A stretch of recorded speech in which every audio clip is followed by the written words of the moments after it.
ஒருத்தி மகனாய் பிறந்து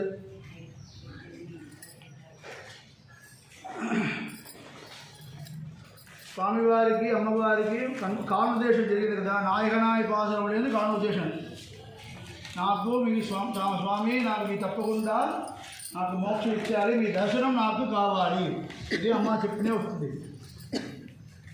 ఇప్పుడు నిన్న పాసరంలో మొన్నటి పాసరంలో అమ్మవారు నృసింహలాగా స్వామివారు దర్శింపజేసి స్వామివారు నృసింహలాగా వచ్చేసి సింహాసనంలో కూర్చొని తాను ఏం చెప్తున్నారో వినండి స్వామి, నా ప్రార్థన మీరు వినాలి అని అడిగారు.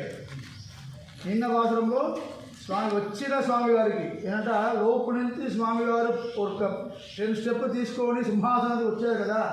వచ్చిన స్వామివారికి బల్లాండి స్వామి మంచిగా ఉండాలి అనేది నిన్న పాసరం.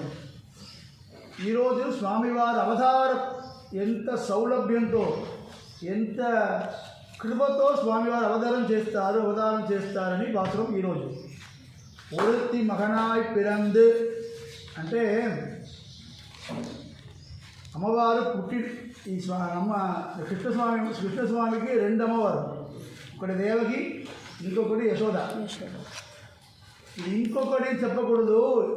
దేవకికి ఎంత వైభవం ఉందో అదే వైభవం యశోదకి ఉంది.